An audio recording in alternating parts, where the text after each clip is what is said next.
வணக்கம். இன்னைக்கு நாம பார்க்க போற விஷயம் கேக்குறதுக்கே ரொம்ப அதிர்ச்சியா இருக்கும்.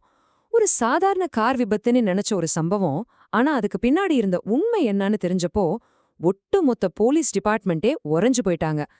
தன்னோட சொந்த மனைவியையும் 2 வயசு குழந்தையையும் ஒருத்தன் திட்டமிட்டு கொலை செஞ்சிருக்கான். அதுவும் எதுக்காக தெரியுமா? இழப்பீட்டு பணத்துக்காக. மனுஷங்க இவ்ளோ கொடூரமா மாற முடியுமா?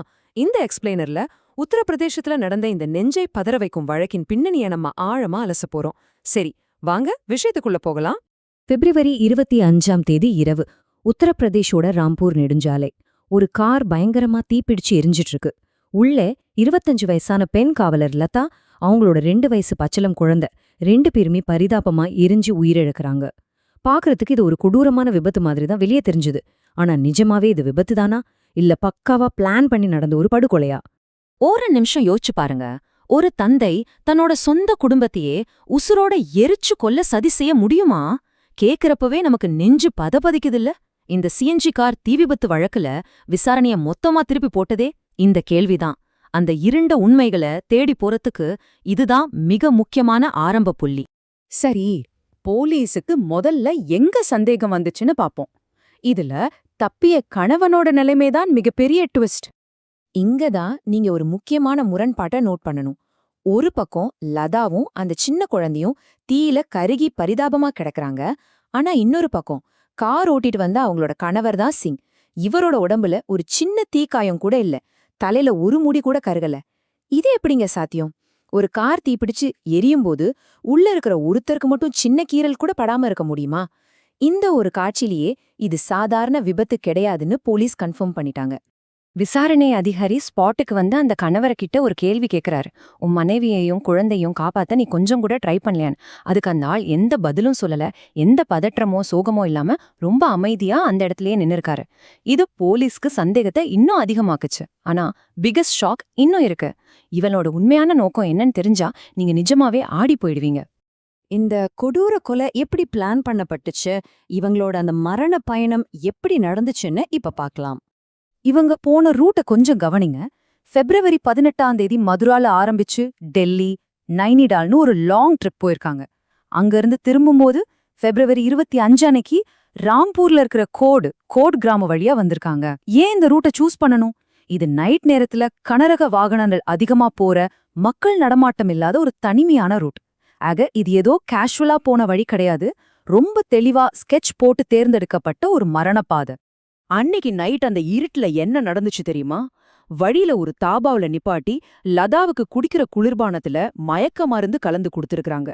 கரெக்டா நைட்டு 9:15க்கு கார் மேல பெட்ரோலை ஊத்தி தீ வச்சிருக்காங்க.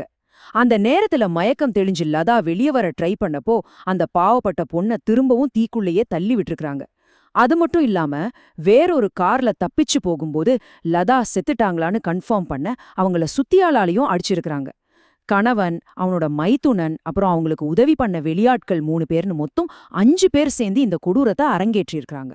இந்த சம்பவத்துல ரொம்பவும் நெஞ்சு பிழியும் பகுதி இதுதான். கார் எரியறத பார்த்து அந்த வழியா போன கிராம மக்கள் ஓடி வந்து காப்பாத்த போராடியிருக்காங்க. தீக்காயத்தோட லதாவை வெளியில இழுத்து ஒரு தண்ணி குட்டையில படுக்க வச்சிருக்காங்க. ஆனா அந்த 2 வயசு குழந்தை அதுக்குள்ளேயே பரிதாபமா இறந்து போச்சு. ஒரு பக்கம் சம்பந்தமே இல்லாத கிராம மக்கள் உசுர கொடுத்து காப்பாத்த ட்ரை பண்ணும்போது சொந்த குடும்ப தலைவனே அங்கிருந்து சத்தமில்லாம தப்பிச்சு ஓடி போயிருக்கான். இவ்ளோ கொடூரமா ஒருத்தன் நடந்துகிட்டதுக்கு என்ன காரணமா இருக்கும்? அவனோட அந்த இன்சூரன்ஸ் ஆசை. ஒரு உயிரோட விலை என்னன்னு இப்ப பாப்போம். 2.3 கோடி ரூபாய். இதுதாங்க அந்த அதிர்ச்சியான காரணம்.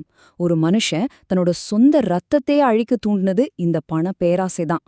லதா ஒரு போலீஸ் ஆஃபீஸர். அவங்க இறந்தா டிபார்ட்மெண்ட்லேருந்து கிடைக்கிற இழப்பீடு, மத்த பெனிஃபிட்ஸ், அப்புறம் இன்சூரன்ஸ் பணம்னு எல்லாத்தையும் உட்கார்ந்து கால்குலேட் பண்ணி பார்த்து இந்த மூர்க்கத்தனமான முடிவை எடுத்திருக்கான் தான் சிங். ஒரு குடும்பத்தோட உயிரை விட இந்த கோடி ரூபாய் பணம் அவனுக்கு பெருசா தெரிஞ்சிருக்கு. இந்த மொத்த கேஸ்லயுமே நம்மள உறைய வைக்கிற வாக்குமூலம் இதுதான். ஒருவேளை அந்த குழந்தை மட்டும் உசுரோட தப்பிச்சிருந்தா இந்த இழப்பீட்டு தொகைய அந்த குழந்தையோட நான் ஷேர் பண்ணிக்க வேண்டியிருக்கும்னு அவன் போலீஸ் கிட்ட சொல்லியிருக்கான். நினைச்சு பாருங்க, அந்த முழு பணமும் தனக்கே கிடைக்கணுங்கிற அந்த கேவலமான பேராசை ஒரு அப்பனையே தன்னோட 2 வயசு பையனை கொலை செய்ய வச்சிருக்கு. இந்த இடத்துல போலீஸ் இந்த ராம்பூர் கேஸை வெற்றிகரமா கண்டுபிடிச்சிட்டாங்கன்னு நாம நினைப்போம். ஆனா அங்கதான் இவனோட முதல் மனைவியோட மர்மம் வெளியே வருது. இது ஒரு தனிப்பட்ட கொலை கிடையாது, இது ஒரு தொடர்கதை. ஏன்னா லதா இவனோட 2வது மனைவி. இவனோட மனைவியும் இதே மாதிரி ஒரு சாலை விபத்துல தான் இறந்திருக்காங்க. ஆமாங்க, அந்த மரணத்திலையும் இவனுக்கு லட்சக்கணக்கில் இன்சூரன்ஸ் பணம் கிடைச்சிருக்கு. இப்ப போலீஸ்க்கு ஒரு பெரிய சந்தேகம் வந்திருக்கு. அப்போ அந்த மனைவியோட மரணமும் திட்டமிட்ட கொலையா? இப்போ அந்த பழைய ஃபைலையும் போலீஸ் மறுபடியும் ஓபன் பண்ணி விசாரிக்க ஆரம்பிச்சிருக்காங்க.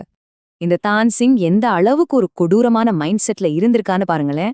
கார் வாடகைக்கு விடுற தொழில் பண்ற இவன் லதா செத்ததுக்கு அப்புறம் கிடைக்கிற இந்த கோடிக்கணக்கான பணத்தை வாங்கிக்கிட்டு சாவகாசமா 3ஆவதா ஒரு கல்யாணம் பண்ணிட்டு புது லைஃப் ஆரம்பிக்கலான்னு பிளான் பண்ணிருக்கான். கொஞ்சம் கூட குற்ற உணர்ச்சியே இல்லாத ஒரு கிரிமினல் இவன். இந்த சம்பவம் வெறும் ஒரு கொலை கிடையாது, பேராசையின் உச்சம், மனித தன்மையே இல்லாத ஒரு செயல். இத பத்தி நம்ம கொஞ்சம் ஆழமா சிந்திக்க வேண்டிய கட்டாயத்துல இருக்கோம். இதுல எவ்ளோ பெரிய முரண்பாடு பாருங்க. உயிரிழந்த லதா பெண்களுக்கு எதிரான வன்கொடுமைகளை தடுக்கிற 1090 ஹெல்ப்லைன்ல வேலை பார்த்தவங்க. ஆனா அவங்களுக்கே சொந்த வீட்டுல இப்படி ஒரு கொடூரமான முடிவுனா, சாதாரண குடும்பம்ங்கிற போர்வைக்குள்ள எவ்ளோ பெரிய வன்முறைகள் மறைஞ்சிருக்குன்னு இது அப்பட்டமா காட்டுது. பொண்டாட்டி குழந்தைகளை பணத்துக்காக கொல்ற இன்சூரன்ஸ் மோசடி குற்றங்கள், இன்சூரன்ஸ் ஃப்ராட் கிரைம்ஸ் அதிகமாயிட்டு வர்றது ரொம்பவே பயமா இருக்கு. பேராசை ஒரு மனுஷனோட மனிதத்தன்மையை எப்படி முற்றிலுமா அழிச்சிடுதுன்னு நம்ம சீரியஸா விவாதிக்க வேண்டிய விஷயங்கள் இது.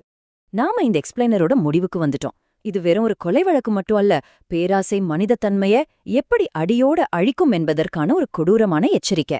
ஒரு விபத்து மாதிரி தெரிஞ்ச விஷயம் எவ்வளவு பெரிய திட்டமிட்ட சதிங்கிறத நாம பார்த்தோம்.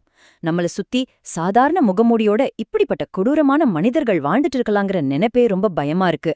இந்த வழக்க பத்தி நீங்க என்ன நினைக்கிறீங்க? கண்டிப்பா இது உங்களை சிந்திக்க வச்சிருக்கும்னு நம்புறேன். இன்னொரு சுவாரஸ்யமான பதிவோட உங்களை நான் மீண்டும் சந்திக்கிறேன்.